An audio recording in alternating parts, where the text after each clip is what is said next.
Cranfield's been teaching management for around 40 years. You're one of the first UK business schools. Yes. Isn't there a danger you've become old-fashioned? We're very proud of the heritage that we have. And what it has allowed us to achieve over 40 years is to build some outstanding and in-depth relationships with large organizations all over the world. So that time allows and encourages us to build in-depth corporate relationships with companies that we work very closely with. The companies are defense, healthcare, manufacturing. It's pretty serious, heavy stuff, isn't it? It's more diverse than that, in fact, but yes, it is manufacturing, it's aerospace, but we also, for example, offer a master's program in retail management. And our alumni go into a wide variety of different industries and different sectors.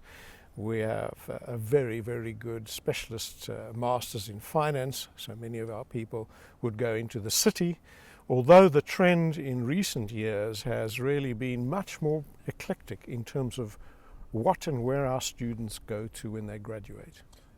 Having said that, it's known as an engineering school.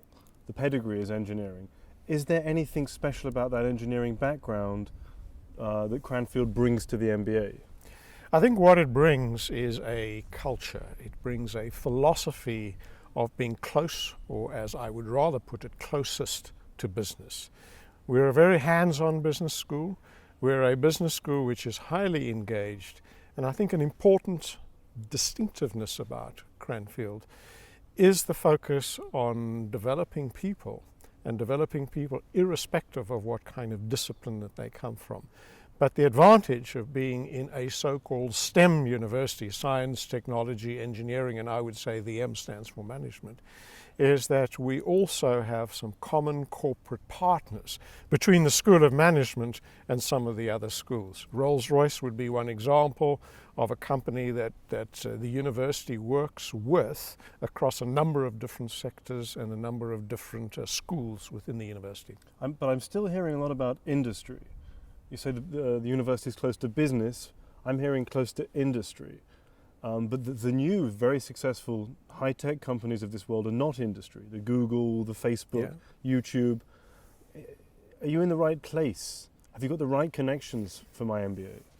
Well, we have a number of our graduates who are very senior people in these organizations. And for example, one of the great things about Cranfield is that our graduates are able to do projects and assignments in many organizations, including in the IT technology area, including in retailing and marketing.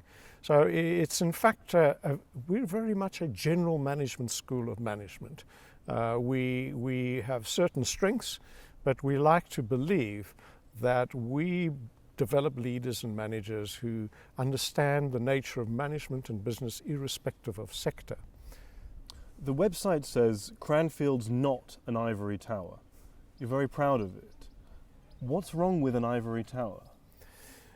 The distinctiveness is what we feel is very important about what we do. So I would not be judgmental about some really top business schools and universities elsewhere in the world. What we do is important for us and for potential students that want to come and study at Cranfield. And what we do, which we'd like to think is very distinctive, is that we, firstly, are entirely postgraduate. So we don't have undergraduate programs. Secondly, we are strongly engaged, historically, your very first question, with organizations from a variety of sectors. Thirdly, that the majority of students who come here to study at postgrad level have got work experience as well. And they come from more than 30 or 40 different countries. So that incredible diversity is what a student will get at Cranfield. Diversity of experience, diversity of culture, diversity of different sectors that people come from.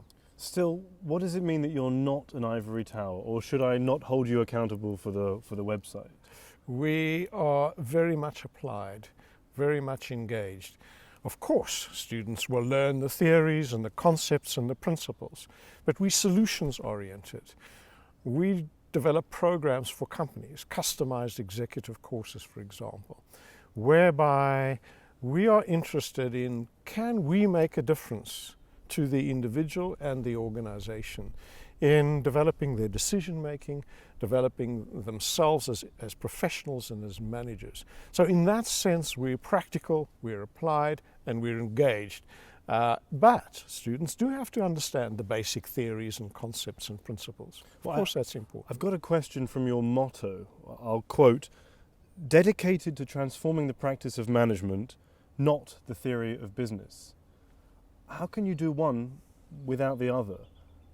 I mean, how can you transform practice without a theory of where you would like the new practice to go? Our starting point is, what can we and do we do which makes a difference? Makes a difference to the individual, to the organization they work in. Does that mean that the individual and the organization needs to understand theory? Of course. They need to understand the theory, they need to understand the models. But our starting point, I think, differs from many other universities. Our starting point is around practice, understanding practice. Then we would look at the theory and say, how does that relate to practice? So it's how practice can we before improve? theory? Practice before theory? No, I don't agree. I think it's practice and theory, and the two are mutually reinforcing. And is that what you mean by not being an ivory tower? I would say what we really don't mean by ivory tower is that we believe, again, that the importance of business and management schools is to make a real difference to the professional and personal development of people. So we need them to be able to experience a process of personal growth and transformation. And in that sense, we're not an ivory tower. In that sense, we would not wish to be an ivory tower. But it also depends on how you define ivory tower. It depends on how you define ivory tower. Okay, another question. Cranfield's entirely postgraduate. Is it a lot of families? Students with their families, little kids running around? Yes, there are a number of students from all over the world who will be bringing their families along to Cranfield, and it's a wonderful family environment to be here. As you can see, it's a rural environment. We've got family accommodation here. There's schools, creches, sporting facilities, and of course we are close to London, not more than an hour away from London if families wish to go to London. But there's lots to do in the social environment and the natural environment here at Cranfield. It's a really nice place to study. You're close to London, but you're by no means in London. It took us an hour and a bit to get here in the car. Yeah. If I want to do an MBA in the UK, why wouldn't I study in London? Why would I come all the way out to this rural area? We think a point of differentiating any school is no longer about geography. In terms of today's world with modern technology, ease of communication, geography is almost irrelevant. But having said that, this is a really people-friendly, livable place to be at a university and to be at a management school. One of the advantages, of course, of being at Cranfield is that if you're staying and living on campus, which most students will do, you can literally have 5-minute walk to your lectures. But one of the advantages that London city centre MBA programs boast is that you can very easily go for a meeting with a CEO of a top company, and it's only a half an hour tube ride, that you can be face to face with leading business people in London. That can't be the case when you're out here. Well, we don't have any difficulty, in fact, attracting top CEOs, chairmen of companies to come and lecture here, to give guest lectures. For example, we have an executive in residence scheme where we have 6 or 7 senior executives, many of whom are London-based, and indeed further away, who visit and meet up on a one-on-one basis with our students on a regular basis.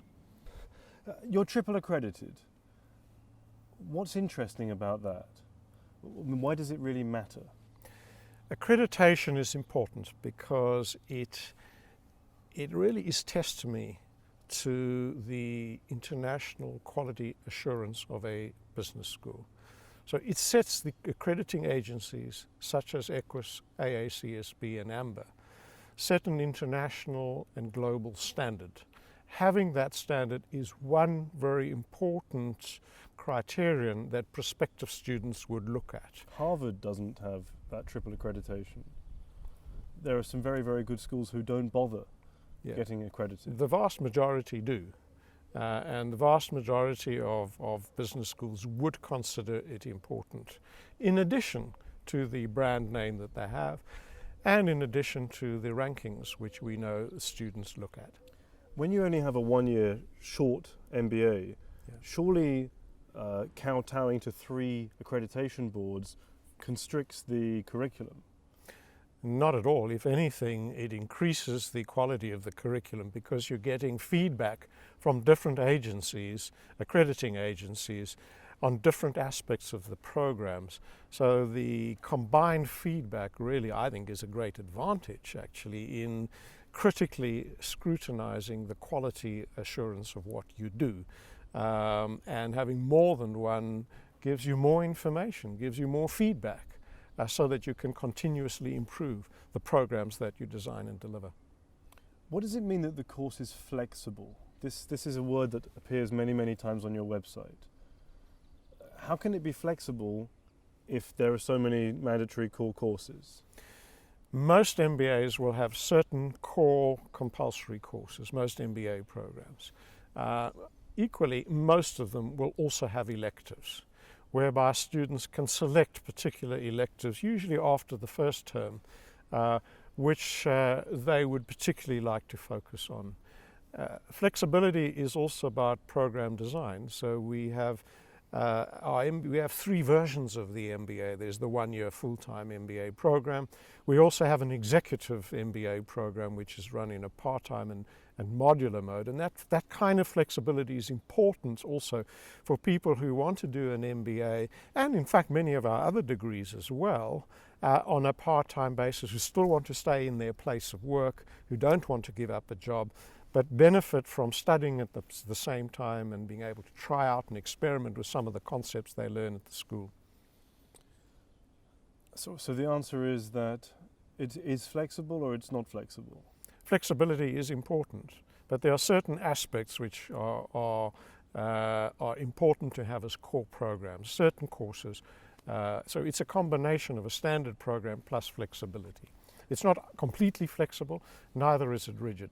I mean, there is a criticism of the one-year MBA program in Europe, is that it's cookie cutter by definition, that you've got so many students to deal with from so many backgrounds, you've got a one-year course, and so you just sheep dip everybody into this one-year program. And that's one extreme. And flexibility sounds like it's on another end of the spectrum. Between sheep dip and do your own thing, a scale of 1 to 10, with a sheep dip at 10, where's this MBA? I have no doubt that as you go and interview various business schools as you are throughout Europe, and those that you are interviewing are primarily one-year programs, I have no doubt that you will see a great diversity in what they do and how they design it and the different ways that they can be flexible. It's certainly not sheep dipping. It is not a sausage machine. There's a great degree of flexibility, but you will also find at most business schools there are certain courses which are fairly standard and required by all business schools. Executive education is something that you mentioned before. Yes. The school is winning a lot of awards or getting good rankings in this area. Why is that relevant to my full-time MBA? So it's a very good question. One of the things that I started off saying was that Cranfield, with its strong focus on transforming knowledge into action, how do we realize that in the form of both postgraduate education as well as executive education? The majority of academics we employ have work experience prior to going into academia.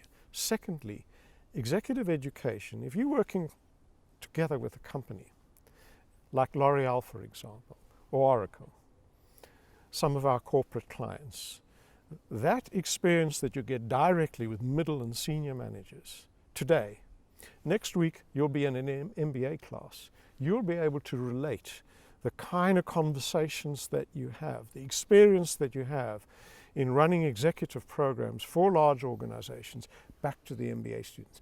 So our students will then benefit from the fact that most of our academic staff not only have practical work experience before they become academics, but it's a continuous ongoing engagement that we have with business people. And there's no question that whatever program we run, whatever postgraduate program we run, the students benefit from the experience of us working with something like 60 or plus different corporates.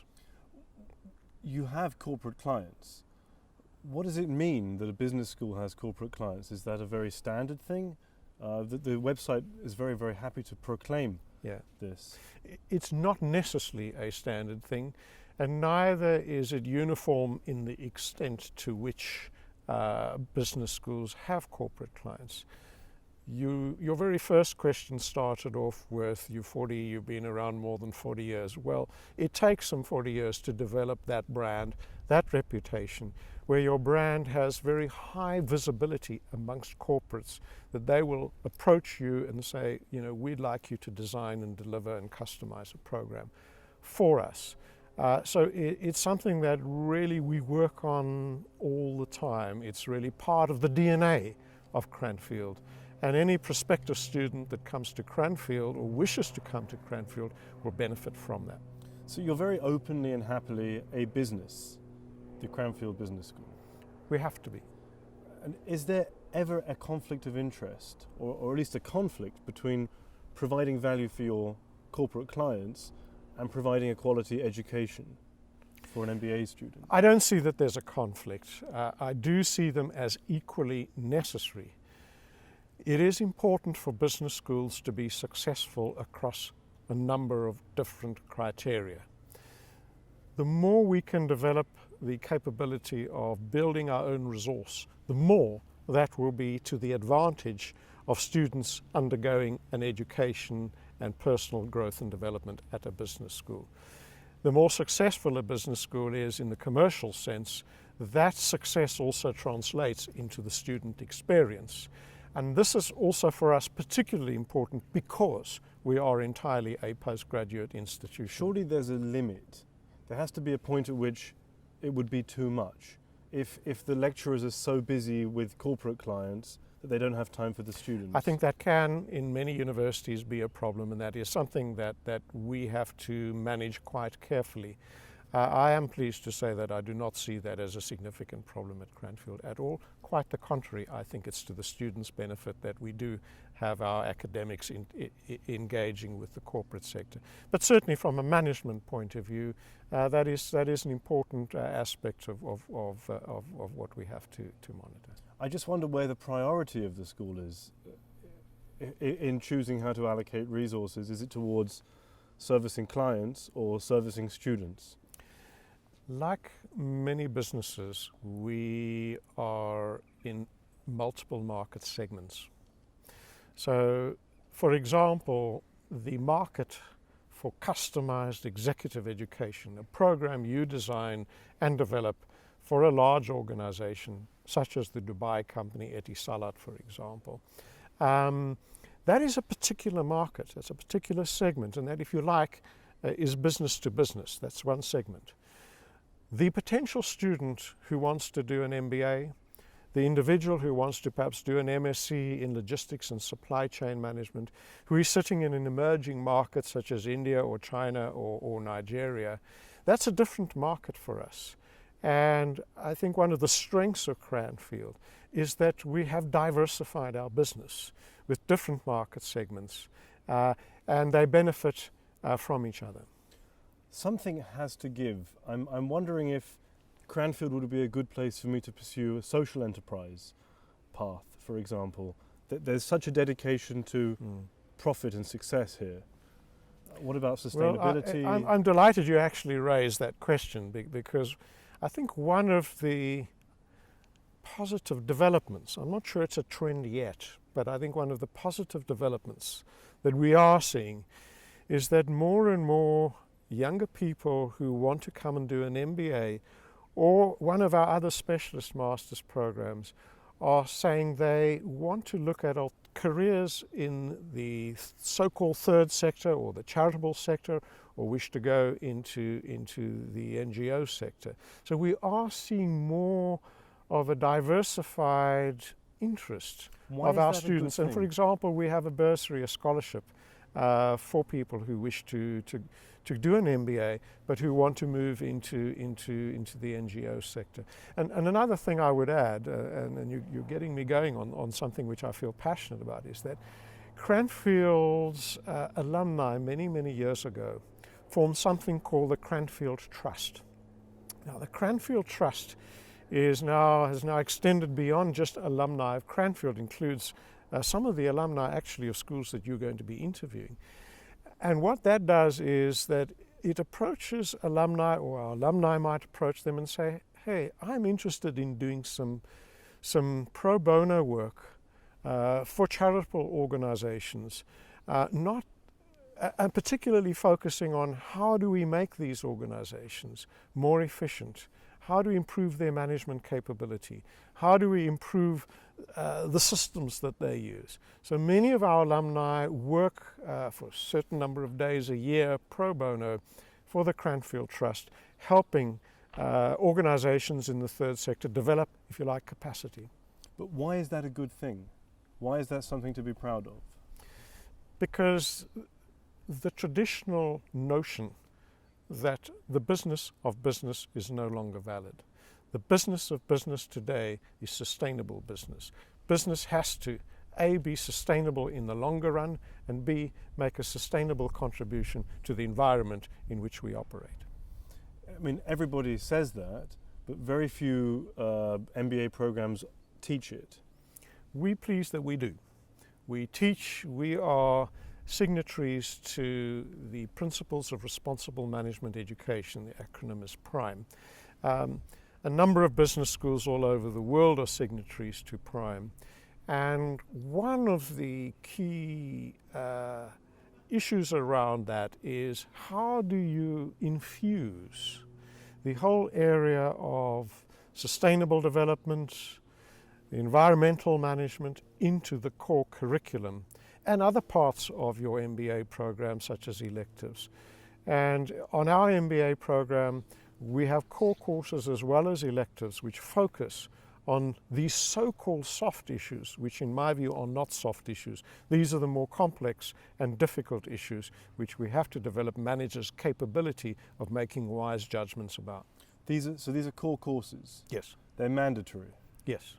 As well as electives. So we have a core course as well as elective courses. We also have a centre called the Doughty Centre for Corporate Responsibility, which is one of some half a dozen centres that we have associated with the Cranfield School of Management.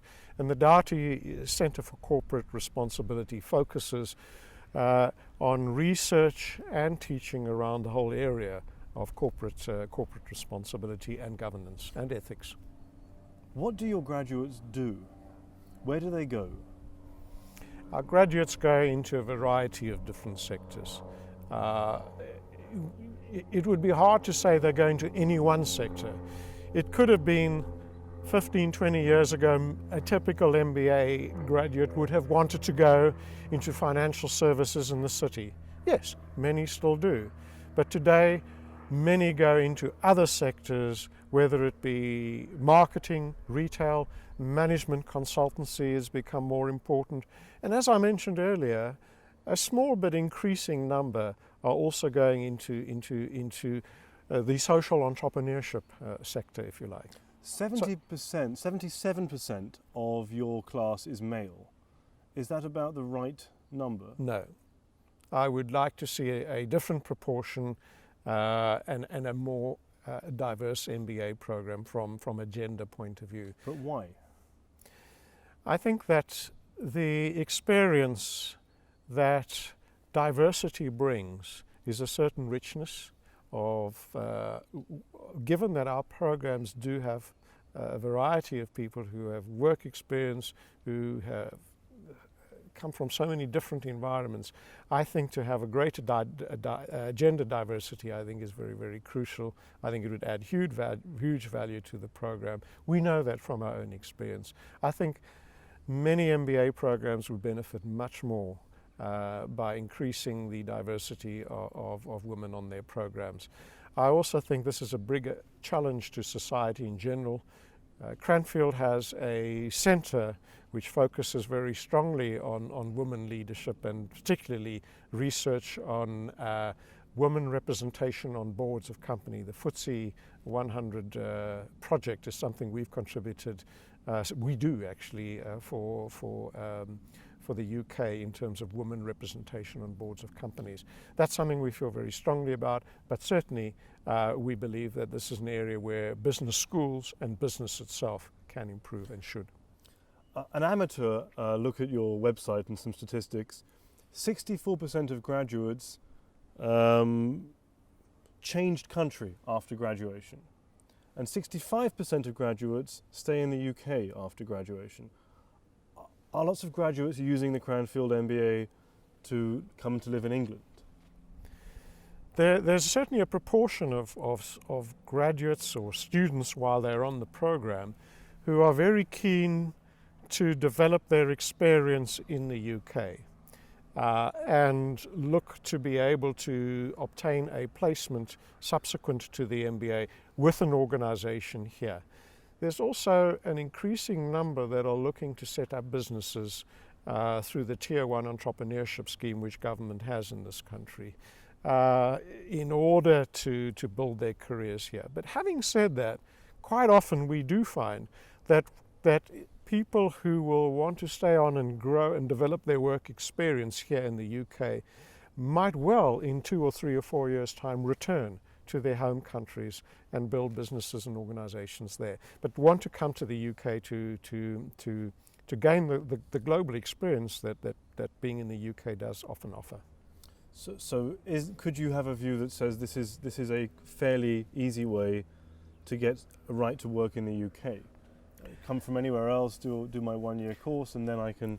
Well, as someone who is not from the UK originally and who knows quite a bit about the immigration and the visa process and policies here, it is not one of the easier countries to settle in terms of the policies. You teach a compulsory course on resilience. I heard from a former student that MBA candidates are tied down to the airport runway and the aircraft drive towards them.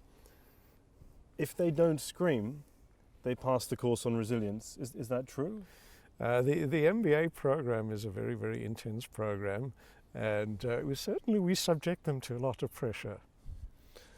But what is there is a theme about resilience. Resilience against what? In today's world, with the significant uncertainty, complexity, diversity that senior executives and leaders in organizations face, leadership development is a very important part of what we do. And leaders need to be able to be resilient to cope with the stresses and the pressures that modern day executives have.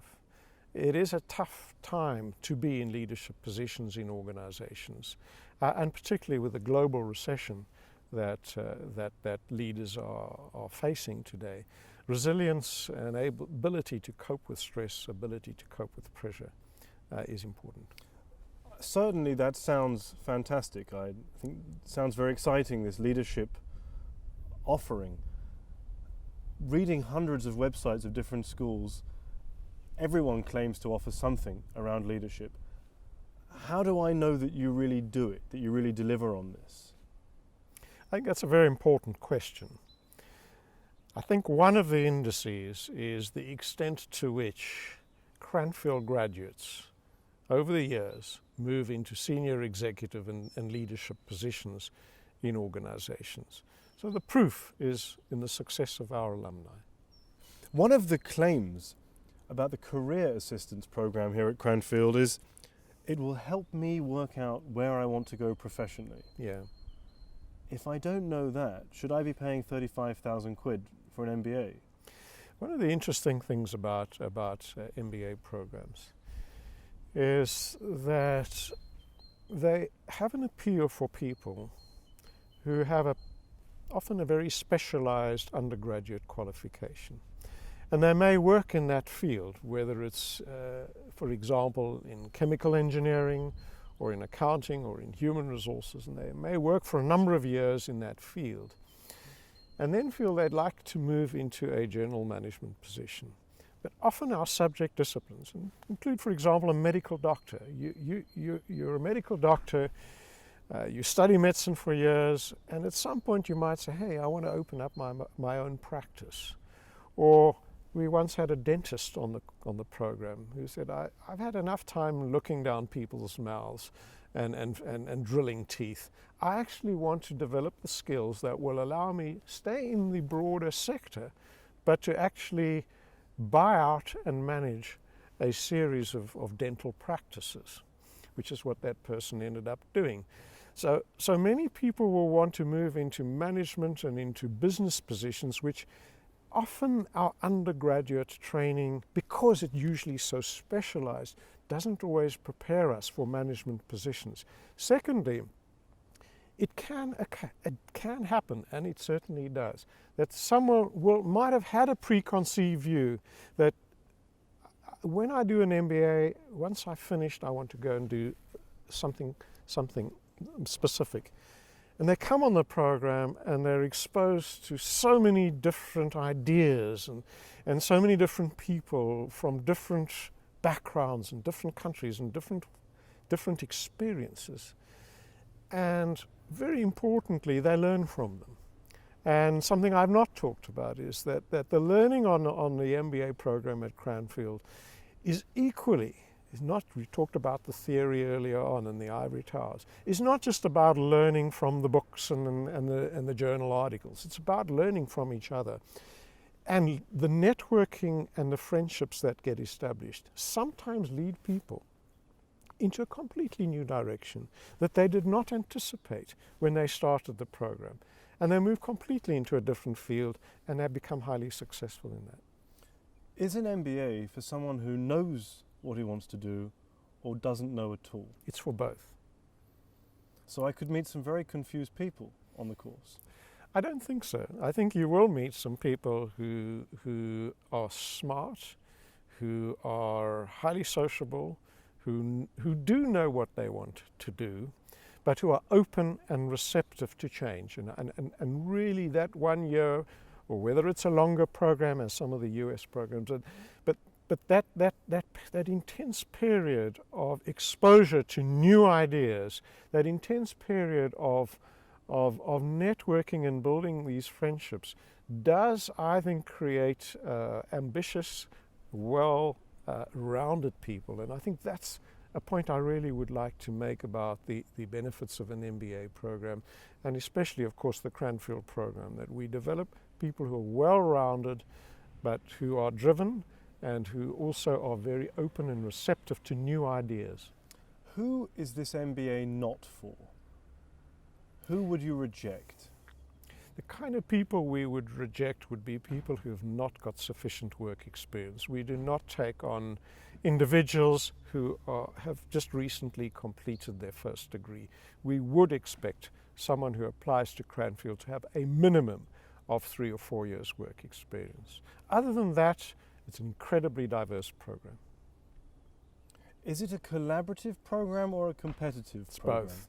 We have highly competitive individuals, but much of what is done on our program is done in groups or learning teams, as we call them. So on virtually every course you do, there'll be an assignment or a project or presentations which have to be done in teams. The MBA is an amazing leveler because some people will come on an MBA program who are more senior than their peers, and in the early stages of the program may think that they can pull rank. The MBA is a great leveler, and they soon realize that. There is a school of thought that an MBA is a commodity, that one is like the other, is like the other, is like the other, and I'll just pick the the one that's best value for money, maybe the best location. What would you say to that? I think it's very important for anybody who is considering doing an MBA to look carefully at what that school provides, the opportunity that it provides for personal growth and professional development. No two business schools are the same, even though the program may be called an MBA.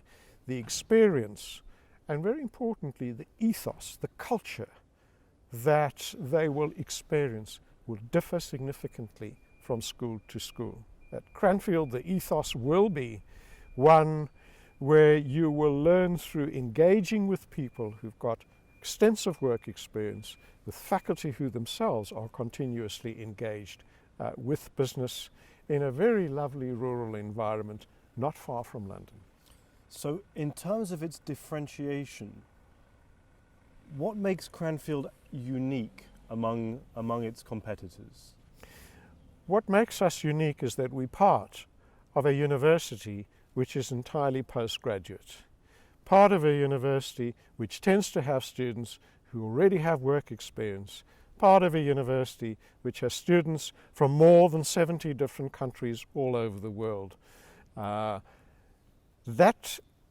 culture of learning through diversity, through the fantastic friendships and networks that are created, I think is a great opportunity. The fact that we are on a campus which is not in a city is a real advantage for our students to get to know each other, to develop close relationships.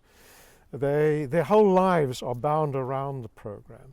And in future, when they become alumni, our alumni networks are an incredibly powerful network throughout the world. In layman's English, it's almost like you're all grown-ups and you're stuck here together for that year. You're all grown-ups, you're not all stuck here together for the whole year, but you certainly are engaged, I think, in developing relationships, which in an environment such as this, I think are relationships which last for life. You're close enough to other big cities, you're close enough to some really interesting historical sites, so there's plenty to do here at Cranfield. Is there a question that you would like me to ask you? That's a good question. I think what would be an interesting question is how does the school see its brand?